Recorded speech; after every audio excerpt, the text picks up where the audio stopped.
हर रोज एक नई कहानी देखने के लिए चैनल को सब्सक्राइब करें और बेल आइकन दबाना ना भूलें। किशन टशन में गौरी के घर जाता है, जहां गौरी के पिता संस्कार बैठे होते हैं। किशन उन्हें देखकर उनके पैर छूता है और बोलता है, कैसे हो अंकल जी, पहचाना कौन? नहीं बेटा, कौन?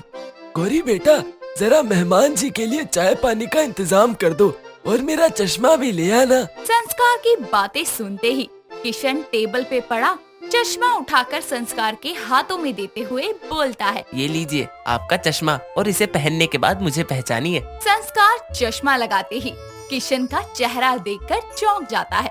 तभी किशन उसे बोलता है, अब तो शायद आपकी आंखों को धोखा खाने का मौका नहीं मिलेगा। हाँ बेटा, तुम्हें कैसे भूल सकता हूँ? तुम्हें मैंने जलील किया था, आज तुम मेरे ही पैरों को चूम रहे हो। मैं बहुत शर्मिंदा हूँ। संस्कार अपनी बातें बोल ही रहा होता है, तभी गौरी अंदर से सफेद साड़ी पहने हुए किशन के लिए चाय लेकर आती है और किशन को देखकर उसकी आंखें भर आती है और वो चाय का प्लेट टेबल पर रखकर वहाँ से रोते हुए चली जाती है। उसे इस हाल में देखकर किशन संस्कार से उसके इस हाल की वजह पूछते हुए बोलता है, अंकल ये सब कैसे हुआ? गौरी की ये हालत कैसे? नीलगंज गांव में किशन नाम का एक चूड़ी वाला रहता था।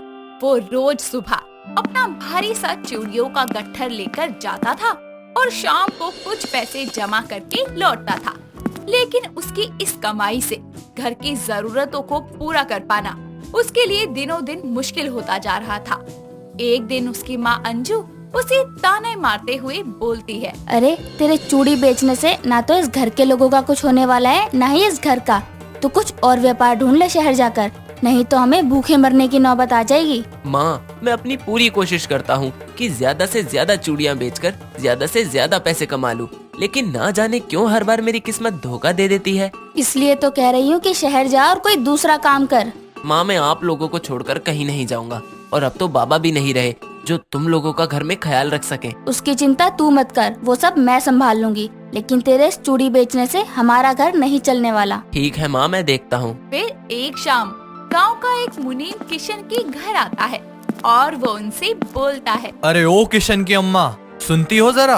अंजू मुनीम की आवाज सुनकर बाहर आती है और उसे बोलती है, क्या बात है मुनीम जी, आज हमारे यहाँ कैसे? अरे तुम्हारे ही काम से आया था मैं तो।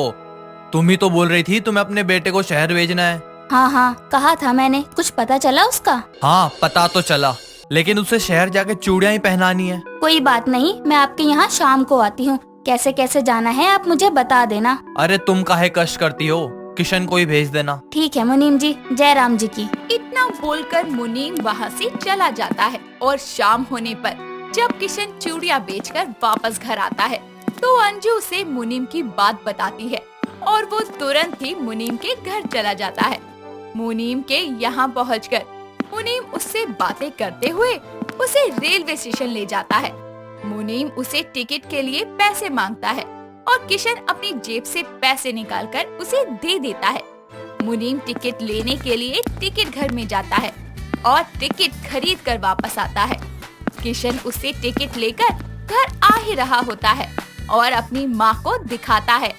अगले हफ्ते किशन ट्रेन से दिल्ली आता है। वहाँ जाकर वो एक चूड़ी वाले की दुकान पर काम करने के लिए पूछते हुए बोलता है, अरे ओ भाई साहब, मैं आपसे कुछ बात करना चाहता हूँ। हाँ जी कहिए, किस तरह की चूड़ियाँ चाहिए आपको? अरे साहब, मुझे चूड़ियाँ नहीं खरीदनी, मुझे तो चूड़ियाँ बेचनी है। ओ, काम की तलाश में आए हो ना? नए हो इस शहर में? हाँ जी, मुझे आए हुए अभी 2 दिन भी नहीं हुए। ठीक है, तुम मेरी दुकान पर काम कर सकते हो, लेकिन एक दिन के सिर्फ 200 रुपए मिलेंगे। क्या 200 रुपए? क्यों, बहुत ज्यादा है? नहीं नहीं, बस यूं ही। यहाँ तो मुझे थोड़े काम का बहुत ज्यादा पैसा मिल रहा है। क्या बात है, मेरे तो नसीब ही खुल गए। श्री कृष्ण की कृपा ऐसे ही बनी रहे मुझ पर। ठीक है मालिक, मैं कल से ही आना शुरू कर दूंगा। किशन इतना बोलकर वहाँ से चला जाता है और अपनी माँ को कॉल करते हुए बोलता है, हेलो माँ, प्रणाम। खुश रह बेटा, ठीक है ना तू? रहने का बंदोबस्त हो गया? कुछ काम धंधा ढूंढा या नहीं? अरे अरे, ठहर जाओ माँ, थोड़ा सांस ले लो। मेरी नौकरी लग गई है एक बहुत बड़े सेठ के पास, जहाँ मुझे चूड़ियाँ बेचनी है। क्या बात है बेटा, हमारे तो भाग्य ही खुल गए। अच्छा माँ, मैं बाद में बात करता हूँ। ठीक है, ठीक से रहना। जय श्री कृष्णा। जय श्री कृष्णा। किशन अपनी बात खत्म करके फोन रख देता है और अगली सुबह वो नौकरी पर जाता है और उसका मन भी लग जाता है। धीरे धीरे समय बीतता जाता है और किशन के चूड़ी बेचने के अंदाज से लोग वहाँ चूड़ियाँ खरीदने आया जाया करते थे। ऐसे ही एक दिन एक गौरी नाम की लड़की वहाँ उसे चूड़ियाँ लेने आती है और वो किशन को देखकर बोलती है, ओ चूड़ी वाले, मुझे लाल रंग की चूड़ियाँ दिखाना जो मेरे हाथों में खूबसूरत लगे। जी मैडम, अभी रुकिए। किशन चूड़ियों की एक टोकरी गौरी के पास लाकर रखता है और उसे पसंद करने को कहता है। गौरी उन चूड़ियों में से एक गुच्छा पसंद करती है और उसे पहनाने की बोलती है। किशन गौरी को चूड़ियाँ पहनाता है और इसी बीच एक चूड़ी टूटकर उसके अंगूठे में चुभ जाती है और वो रोने लगती है। किशन उसे चुप करवाता है और वो उसे हंसाने के लिए तरह तरह की गंदी एक्टिंग भी करता है और आखिर में गौरी हंसने लगती है। ऐसे ही दिन बीतते जाते हैं और जब जब गौरी को चूड़ियाँ पहनने का मन करता तब वो किशन के पास जाती और उससे चूड़ियाँ पहनते हुए बहुत सारी बातें करती। ऐसे में इन दोनों को दोस्ती और दोस्ती से प्यार हो जाता है और यूं ही एक दिन गौरी उसे अपने घर उसका हाथ मांगने के लिए बुलाती है। किशन गौरी के कहने पर गौरी के घर आता है और वहाँ गौरी के पिता संस्कार से उसकी मुलाकात होती है। वो उन्हें देखकर बोलता है, जी नमस्ते, गौरी का घर यही है ना? हाँ जी, यही है। आप कौन और गौरी से क्या काम है? गौरी उसे छत से देख ही रही होती है और उसे देखकर नीचे आती है और अपने पापा को उसके बारे में बताती है। संस्कार उसकी बातें सुनकर बहुत गुस्सा होता है और बोलता है, क्या तू इस लड़के से शादी करना चाहती है? इसकी क्या औकात है? ये सिर्फ एक मामूली सा चूड़ी बेचने वाला है और तू इसे मेरे घर का दामाद बनाना चाहती है?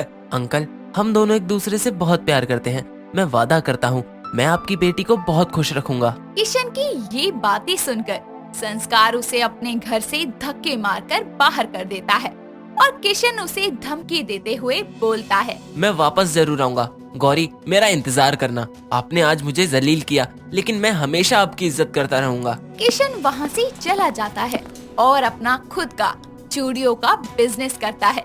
धीरे धीरे उसका बिजनेस बुलेट ट्रेन से भी तेज चलने लगता है और अब वो शहर के चूड़ी बाजार का मालिक है। एक दिन वो अपनी महंगी कार से गौरी के घर दोबारा जाता है और उसकी मुलाकात संस्कार से होती है।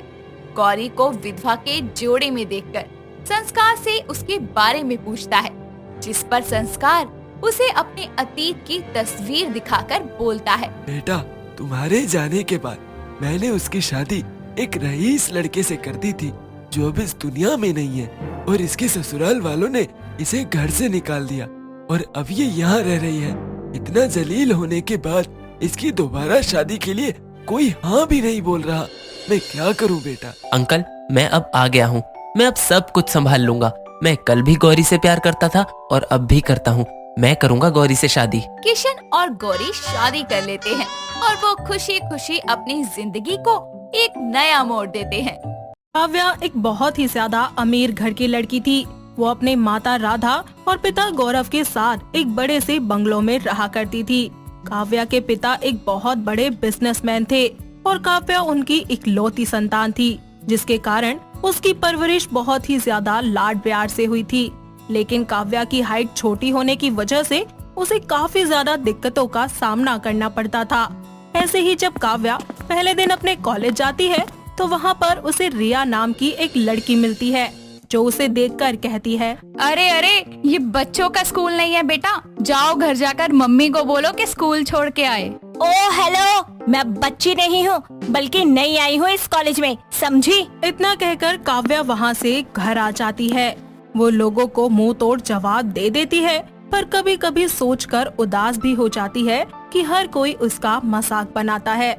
ऐसे ही एक दिन काव्या शॉपिंग करने के लिए मॉल जाती है, जहाँ उसे एक बहुत ही खूबसूरत सी ड्रेस पसंद आती है और वो कहती है, वाओ, कितनी प्यारी ड्रेस है, ये ड्रेस तो मैं जरूर लूंगी। ये देखकर काव्या के पास खड़ा सेल्समैन उससे बोलता है, अरे मैडम, ये आपकी साइज की नहीं है, ये गर्ल सेक्शन है। आप ऊपर वाले फ्लोर पे जाओ, वहाँ पर आपको किड सेक्शन मिलेगा, वहाँ से लेना अपने कपड़े। ओ जस्ट शट अप, मुझे मत बताओ कि मुझे क्या लेना है और कहाँ से लेना है, समझे तुम? अपनी ये बकवास कहीं और जाके करो। अभी अपने पापा को कॉल करके ना तुम्हें इस नौकरी से निकलवा दूंगी। जानते नहीं हो मेरे पापा कौन है? अरे बच्चे, गुस्सा नहीं करते। अच्छा देखो, किड सेक्शन के साथ किड शू सेक्शन भी है, वहाँ जाके अपने लिए हील्स वाले जूते ले लो जिसमें लाइट जले, ताकि तुम्हारी हाइट भी बढ़ जाए और लाइट भी जले। Shut up, get lost.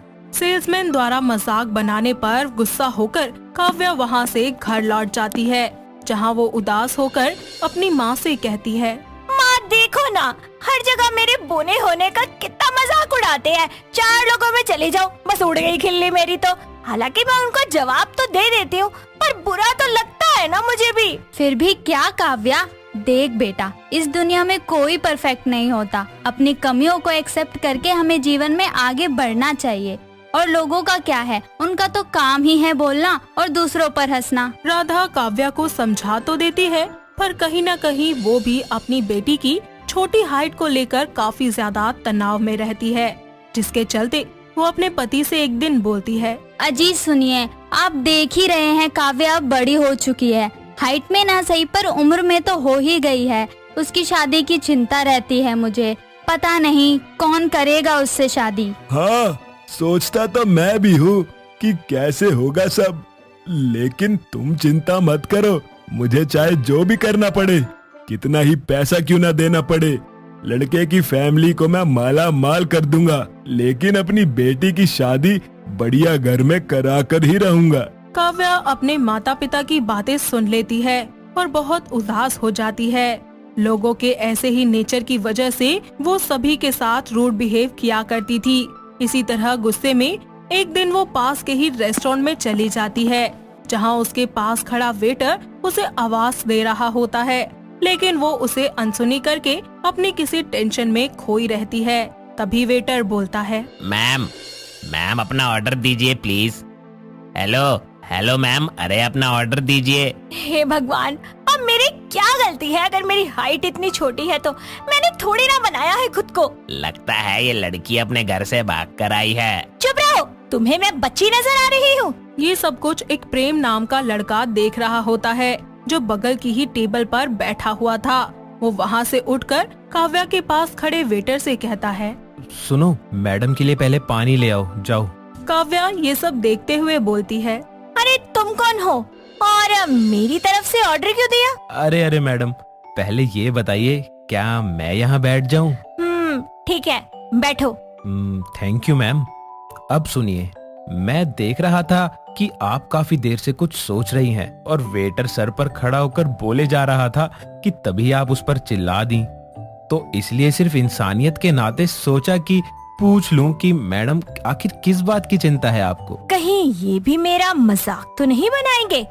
जी नहीं, आपको कुछ भी जानने की कोई जरूरत नहीं है, और ये जो पानी का बिल है ना, उसे मैं पे कर देती हूँ, और अब मैं चलती हूँ। इतना कहकर काव्या वहाँ से चली जाती है। कुछ दिन इसी तरह निकल जाते हैं और एक दिन काव्या के लिए एक लड़के का रिश्ता आता है, जो कि मिडिल क्लास फैमिली से था। वो अपनी माँ सीता के साथ काव्या को देखने के लिए उनके घर आता है।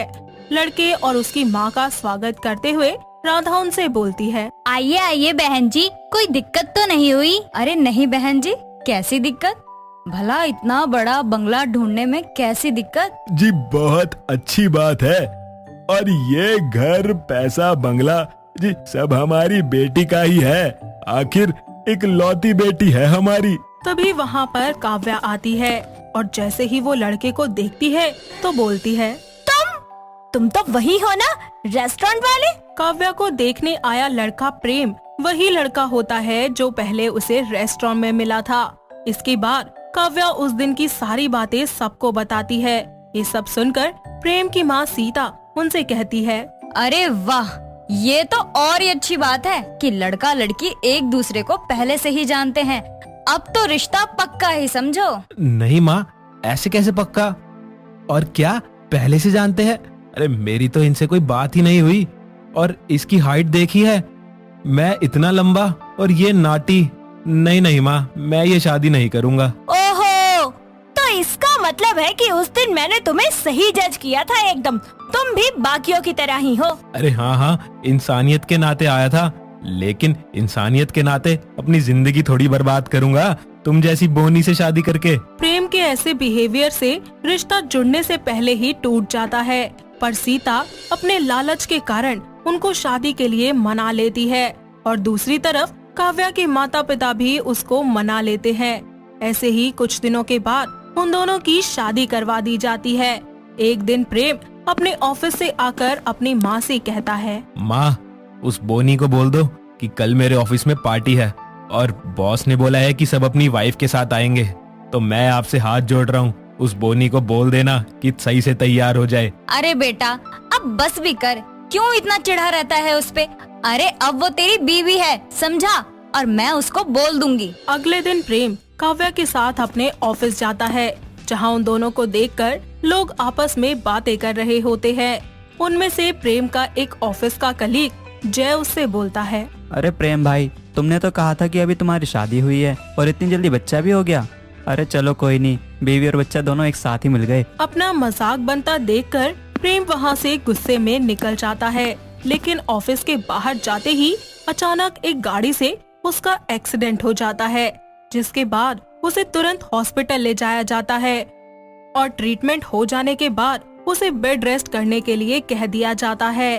प्रेम की इस हालत में काव्या उसकी पूरे दिल से सेवा करती है और ये सब देखकर प्रेम काव्या से बोलता है, काव्या, मैंने तुम्हारा इतना मजाक उड़ाया, तुम्हें इतना भला बुरा कहा, लेकिन फिर भी तुम मेरी इतनी देखभाल कर रही हो, जबकि तुम अपने घर जाकर ऐशो आराम की जिंदगी जी सकती थी। पैसे से खुशियाँ नहीं खरीदी जा सकती प्रेम जी, और अब मैं आपकी पत्नी हूँ। मैं जैसी भी हूँ आपके हर सुख दुख में साथ रहूंगी। मुझे माफ कर दो काव्या, मैं तुम्हारी कमी को देखता रहा, लेकिन कभी भी तुम्हारे दिल को नहीं देख पाया। सारी बातें उसकी सास सुन रही होती है और उसे भी समझ आ जाता है कि वो लालच के चलते ही काव्या को अपनी बहू बनाकर यहाँ लाई थी, पर असली दौलत तो उसकी बहू ही थी। और वो अपनी बहू से माफी मांगते हुए उससे कहती है, बहू मुझे माफ कर दे, मैं तुझे तेरे पैसों के खातिर इस घर की बहू बनाकर लाई थी, जिस कारण मैं तुझे कभी भी किसी भी बात के लिए नहीं रोकती थी, और मेरे बेटे ने तुझे इतनी कड़वी बात बोली और मैंने उसे कभी नहीं रोका। बहू मुझे माफ कर दे बेटा। इस सब के बाद प्रेम कभी भी काव्या की छोटी हाइट को लेकर उसका अपमान नहीं करता और उसकी सास भी उसे बहुत प्यार करती है, जिसके बाद काव्या और प्रेम का रिश्ता आगे बढ़ता है और वो दोनों खुशी खुशी अपनी जिंदगी में रहने लगते हैं।